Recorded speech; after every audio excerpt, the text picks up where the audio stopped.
खेल संकुल के इस प्रांगण में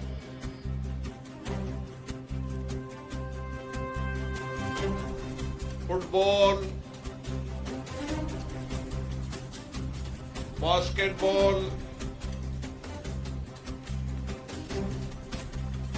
और अन्य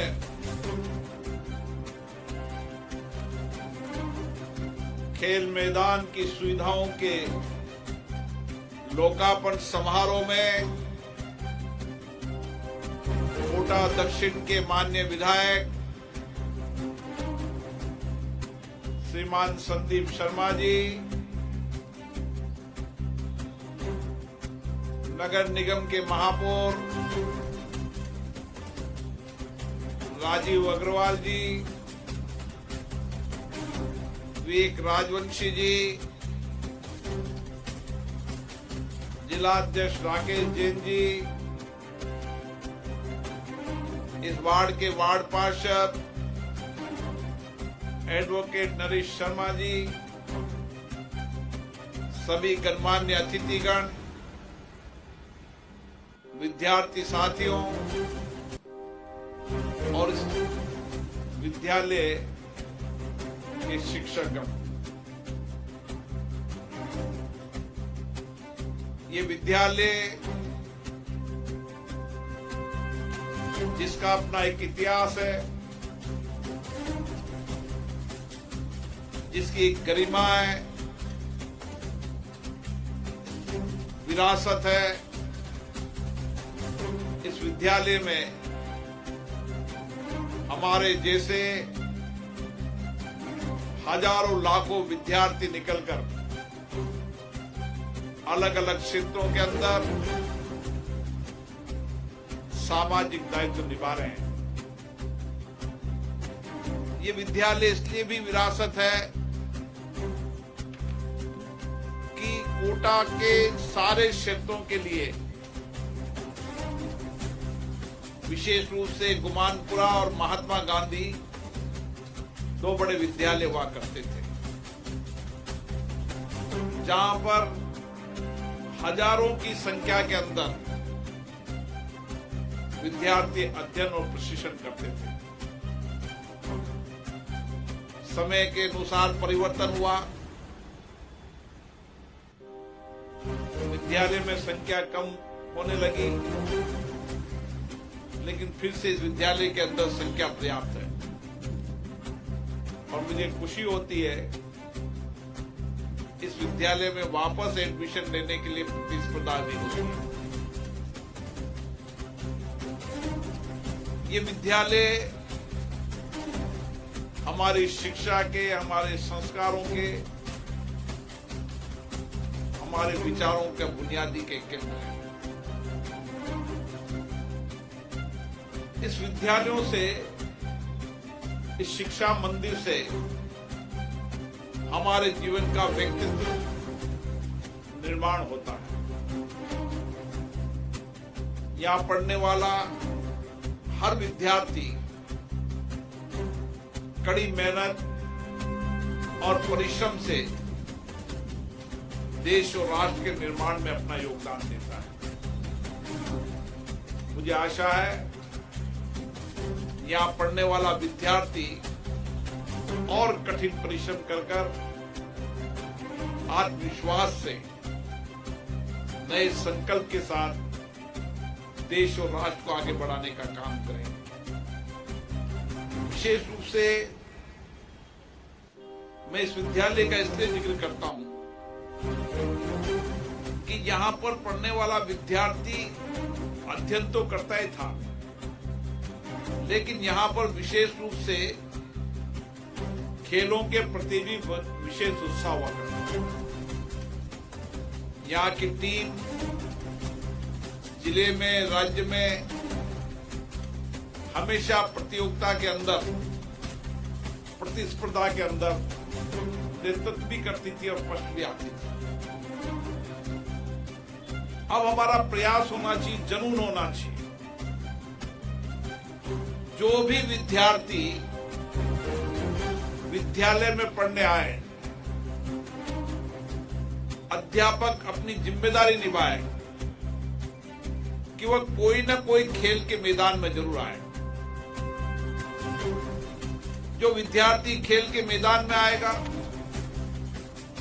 वो चरित्रवान होगा, देशभक्त होगा और उसके जीवन में अनुशासन होगा और उसके साथ साथ शारीरिक और मानसिक रूप से भी स्वस्थ होगा।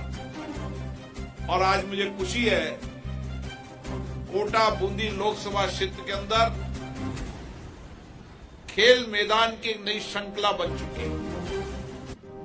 कोटा शहर में नहीं, कोटा के दूर दराज के गांव के अंदर भी हर तहसील स्तर पर आने वाले समय के अंदर खेल मैदान होंगे, इंडोर स्टेडियम होगा, लेकिन हमें जुनून पैदा करना पड़ेगा। जुनून और जिद जीवन में होना चाहिए। शिक्षा के साथ खेल के मैदान में आने की।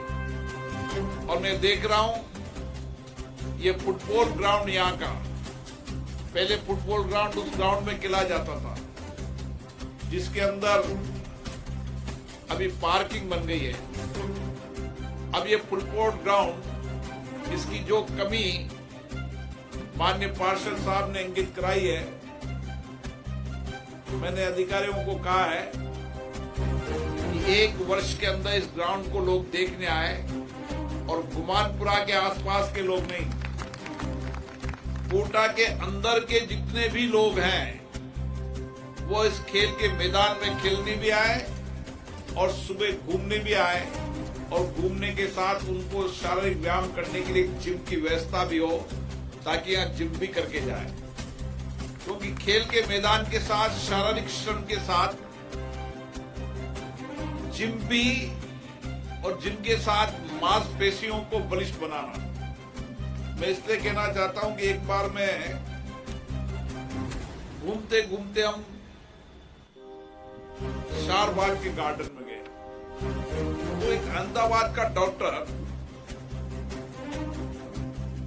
अपना बात बता रहा था और बात ये बता रहा था कि जो लोग घूम रहे थे उनको कह रहा था कि घूमना है, लेकिन घूमने के साथ साथ अगर जीवन भर स्वस्थ रहना है तो अपने मांसपेशियों का भी व्यायाम करने की आवश्यकता है, लाइट जिम करने की आवश्यकता है। मेरे कुछ बात तो समझ में आई, लेकिन एक बार कुछ देश के वरिष्ठ डॉक्टर पार्लियामेंट में आए थे और उन्होंने वो बात दोबारा मुझसे कही कि जिंदगी के अंदर उम्र कितनी भी हो जाए, लेकिन ये मानकर चलना कि घूम लिए 4 चक्कर 5 चक्कर। कई बार मुझे कहते हैं कि साहब मैंने 5 किलोमीटर घूमता हूं, लेकिन 5 किलोमीटर तो घूमते हो, अपने लंग्स को और अपने शरीर की मांसपेशियों को अगर बलिष्ठ रखना है तो हल्का जिम जीवन में करना ही चाहिए। ये मुझे दुनिया के जो सर्वश्रेष्ठ डॉक्टर हैं उन्होंने बताया, इसलिए मैं आपसे आग्रह करता हूं जहां भी इस तरीके का मैदान बनता है मैं वहां पर ओपन जिम या कोई जिम लगाने का जरूर प्रयास करता हूं ताकि घूमे और मांसपेशियों को लंबे समय तक मजबूत रखे। और यही विद्यार्थी के जीवन में भी होना चाहिए। वो खेल मैदान में एथलेटिक के रूप में दौड़े, फुटबॉल तो एथलेटिक से बड़ा कोई खेल हो ही नहीं सकता। जीवन के अंदर हॉकी और फुटबॉल, उसमें फुटबॉल ऐसा खेल है जिसमें आदमी अगर रोज खेल ले तो हमेशा स्वस्थ रहे और खेलने के बाद हल्का सा व्यायाम जिम कर ले तो उसकी मांसपेशियां भी, क्योंकि वो धीरे धीरे जब उम्र बढ़ती है वो धीरे धीरे मांसपेशियां कम होती जाती है और इसीलिए ये भी जीवन का एक महत्वपूर्ण काम है। इसलिए मुझे आशा है कि कोटा में खेल मैदानों को और बनाएंगे, लेकिन एक जागृति पैदा करनी पड़ेगी। अभी भी कोटा के अंदर जितनी जनसंख्या उसके 1-2% लोग ही मैदान में आते हैं। मैं देश के कितनी जगह बता दूं जहां की जनसंख्या के 10-12% लोग सुबह खेल के मैदान में दिखते हैं। मैं मिजोरम गया, मिजोरम में तो 25% लोग खेल के मैदान में दिखते हैं। मैं अरुणाचल गया, मैं कलकत्ता गया, कलकत्ता के अंदर आप हर गली में चल जाओ, आपको फुटबॉल खेलते हुए हर जगह मिल जाएंगे। इसलिए मेरी जिम्मेदारी है कि जनप्रतिनिधि के नाते मेरा दायित्व बन जाता है कि मेरे शहर के, मेरे गांव की जनता स्वस्थ रहे। और स्वस्थ रहने का एक ही तरीका है कि डॉक्टर जब आपको जाए और डायबिटीज जो उस समय के घूमो, उसके पहले ही घूमना शुरू कर दो ताकि डॉक्टर के पास जाने की जरूरत नहीं। शरीर से स्वस्थ, मन से स्वस्थ, हार्ट से स्वस्थ, सब तरीके से लाभ ही लाभ है, नुकसान कुछ भी नहीं है। लेकिन फिर भी प्रयास जीवन में जब भी करता है जब कोई ना कोई बीमारी हो जाए, तो ये प्रयास सामाजिक कार्यकर्ताओं की जिम्मेदारी है कि अपने अपने मोहल्ले के अंदर कोशिश करें, मित्रों को कहें कि चलो खेल के मैदान में चलते, 1 दिन आएगा, 2 दिन आएगा, 3 दिन आएगा, लेकिन ऐसे तैयारी होना चाहिए ताकि हम इनके खेल के मैदान का उपयोग, खेल के मैदानों की कमी नहीं है पर खिलाड़ियों की कमी है, और इसीलिए अधिकतम खिलाड़ियों को मैदान में लाएं। और विशेष रूप से मैं वार्ड मेंबर साहब से कहूंगा कि मेंबर साहब 3-4 प्रतियोगिता कराएं, यहाँ पर वार्ड की प्रतियोगिता कराएं, फुटबॉल की, महिला फुटबॉल की, दूसरी फुटबॉल की, फिर बास्केटबॉल की कराएं, फिर वॉलीबॉल की कराएं, और जीत करके लोगों को टेलीफोन कर करके बुलाएं। और ये नियमित प्रक्रिया होना चाहिए, हर साल के अंदर प्रतियोगिता होनी चाहिए। ये हर वार्ड मेंबर अगर कोशिश करने लग जाए तो हम कोटा को और स्वस्थ रख पाएंगे। स्वस्थ रखना, हरा भरा रखना, स्वच्छ रखना, ये समाज की जागृति के बिना कुछ नहीं हो सकता।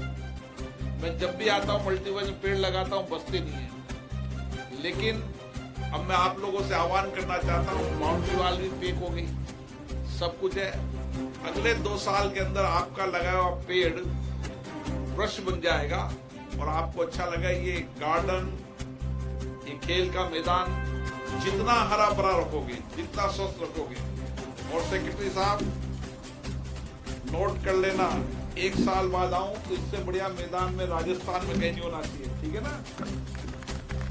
इतना बढ़िया खेल मैदान में, उसको लाइटें जो भी लगानी है, जो कुछ भी करना है अपने दिमाग लगाओ। पानी जैसे ये अभी खेल का मैदान है, इसमें पानी बढ़ जाता होगा तो खराब हो जाएगा।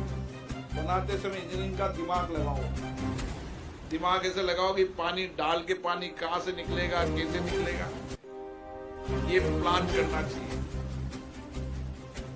मैं एक शहर में गया, उस शहर में कुछ नहीं किया, उसमें कितना भी पानी आ जाए, 12-14 घंटे आ जाए, पर एक बूंद पानी ठहरती नहीं थी, क्योंकि उसकी प्लानिंग और डिजाइन करने वाला व्यक्तित्व ऐसा था, उसने आगे 200 साल बाद तक की प्लानिंग करी ताकि पानी ठहरे नहीं, न सड़क खराब हो और न पानी का सिस्टम खराब हो।